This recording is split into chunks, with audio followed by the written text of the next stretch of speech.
नमस्कार, आपके साथ मैं हूं दीपिका शर्मा और आप देख रहे हैं क्राइम तक। माफिया क्वीन के इस एपिसोड में आपका स्वागत है।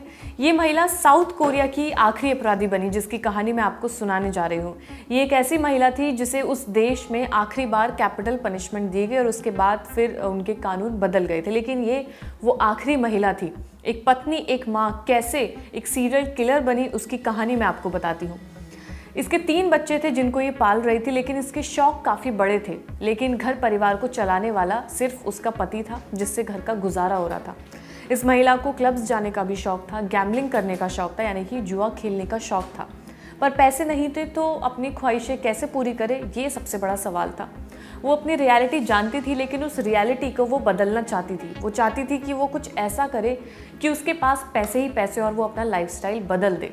2 साल के अंदर किम ने 5 लोगों के कत्ल किए, लेकिन वो पकड़ी नहीं गई। किसी भी इन्वेस्टिगेशन में उसका नाम नहीं आया। ये कैसे हो सकता है, ये सबसे बड़ा सवाल है। लेकिन साउथ कोरिया की ये सबसे बड़ी अपराधी बनी, उसकी कहानी है। माफिया की पहली विक्टिम उसकी दोस्त ही थी, यानी कि उसकी बेस्ट फ्रेंड। दोनों साथ ही स्टीम हाउस जाते थे, क्लब्स जाते थे, रेस्टोरेंट जाते थे। आपस में जैसे भी पैसे वो बांट लेते थे, उस तरीके से वो अपना खर्चा चला रहे थे। फिर एक दिन दोनों साथ में स्टीम हाउस जाते हैं और जहाँ पर वुमेन्स लॉकर का एरिया होता है, वहाँ पर किम अपनी दोस्त को एक ऐसी ड्रिंक देती है जिसमें कुछ ऐसा मिला होता है जिसके बाद उसकी मौत हो जाती है।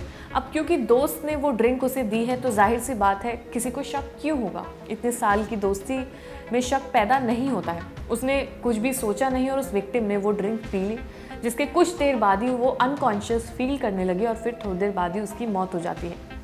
लेकिन उस ज़माने में, उस समय में पोस्टमार्टम कराना हत्या करने जैसा माना जाता था, इसलिए कोई भी परिवार पोस्टमार्टम करने नहीं देता था। तो इन्वेस्टिगेशन हुई ही नहीं, कोई ऐसी चीज़ सामने आई ही नहीं और किम बच गई। पुलिस को पता चला कि विक्टिम की ज्वेलरी और उसका जो कैश बैग है वो सब लापता है, यानी कि किम उसे ले जा चुकी थी, लेकिन किम के खिलाफ कोई भी सबूत ऐसा नहीं था, इसलिए वो फिर बच गई।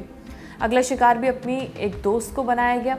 अपने साथ वो ये बोलकर उसे लेकर गई कि उसने किसी को पैसे उधार दिए हैं, उन पैसों को वो वापस लेने जाना चाहती है, इसलिए वो अकेले नहीं जाना चाहती, तो वो अपनी दोस्त को अपने साथ लेकर जाती है। वहाँ भी उसने खाने की चीज़ में कुछ ऐसा मिलाकर दिया जो कि अभी तक सामने नहीं आया। उसने मिलाया, अपनी दोस्त को पिलाया, वो अनकॉन्शियस होती है और उसके बाद उसकी मौत हो जाती है। लेकिन इस बार भी पोस्टमार्टम नहीं होता है और इसके पीछे की इन्वेस्टिगेशन अधूरी रह जाती है। तीसरी दोस्त के साथ भी उसने सेम स्टोरी रिपीट करी। उस दोस्त को वो ज़बरदस्ती ड्रिंक पिलाने के लिए पुश कर रही थी, लेकिन उसको बार बार जब कहा गया तो उसे शक होने लगा। इस चीज़ के बाद भी वो ड्रिंक नहीं पीना चाहती थी, लेकिन वो ज़बरदस्ती करने लगी और फिर उसने एक सिप पी, लेकिन उसे वॉमिट हो जाती है, लेकिन उसकी भी मौत हो जाती है। फिर उसी साल किम ने अपने 75 साल के पिता को एक ट्रिप पे ले जाने का तय किया, जहाँ पर वो अपने रिश्तेदारों से उसे मिलाने ले जाना चाहती थी। वो अपने पिता को बस में बैठाती है और उनके साथ जाती है। रास्ते में भूख लगी पिता को, तो खाने की चीज़ दी गई। उस खाने की चीज़ में भी वो जहर मिलाया गया, अपने पिता को दिया, जिसके बाद वो अनकॉन्शियस हो जाते हैं और उनकी मौत हो जाती है।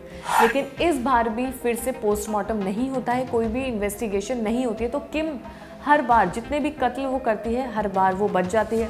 अपने पिता का कत्ल करके भी किम बच जाती है। इसके बाद बस स्टेशन पर वो फिर से अपनी बहन को लेकर जाती है, जो उसकी सगी बहन थी, उसे लेकर जाती है। वहाँ पर भी खाने की चीज़ में जहर मिलाया जाता है और अपनी बहन को दे दिया जाता है। वो भी अनकॉन्शियस फील करती है, गिर जाती है। जब हॉस्पिटल ले जाया जाता है तो उसको मृत घोषित कर दिया जाता है, यानी कि ये उसका अगला टारगेट था। किम का लास्ट विक्टिम उसका फैमिली मेंबर ही था। अभी तक उसके दोस्त थे, पिता, बहन, और अब अभी भी उसका एक कज़न, उसकी कज़न थी जिसको उसने निशाना बनाया।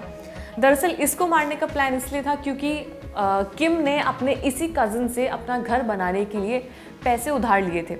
अब वो वापस देना नहीं चाहती थी और उसने घर भी बनवा लिया।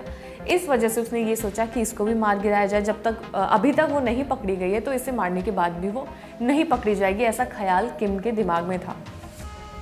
उसने उसे भी वही चीज़ दोहराई, वही स्टोरी दोहराई गई, वही खाने में जहर दिया गया और उसकी मौत हो जाती है। लेकिन इस बार जो उसका परिवार वाले थे, जो उस कज़न के परिवार वाले थे, उन्होंने ये सोचा कि आखिर इतने लोगों की मौत कैसे होती जा रही है, ये लोग कैसे मर रहे हैं। लेकिन पोस्टमार्टम नहीं होता है तो कुछ भी खबर सामने नहीं आई। तो इस बार इस परिवार ने तय किया कि अब इस कज़न का पोस्टमार्टम होगा। जो आखिरी विक्टिम था उसका पोस्टमार्टम कराने के लिए भेजा गया। जब रिपोर्ट सामने आई तो सब चौंक गए। रिपोर्ट में साइनाइड उसके शरीर में मिला, जिसके बाद उसकी मौत हो जाती है। तो बाकी चीज़ें भी कनेक्ट कर ली गई थी, उनके पोस्टमार्टम भी कराए गए और फिर इससे ये साबित हुआ कि किम ने ही इनकी जान ली है, क्योंकि सारी कड़ियाँ जुड़ रही थी। इसके अलावा पुलिस में जब ये सारी चीज़ें मिल गई थी, लेकिन और सबूतों की ज़रूरत थी कि आखिर किम ने ही ऐसा क्यों किया, ये भी तो तय करना था। उसके बाद किम के घर जाया जाता है, उसके घर की तलाशी ली जाती है, तो वहाँ पर काफ़ी ज्वेलरी मिलती है, कैश मिलता है। अचानक ही जब तलाशी ली जा रही होती है तो किम के टॉयलेट में जब जाते हैं तो वहाँ पर एक खुफिया दीवार नज़र आती है, उसमें एक क्रैक नज़र आता है।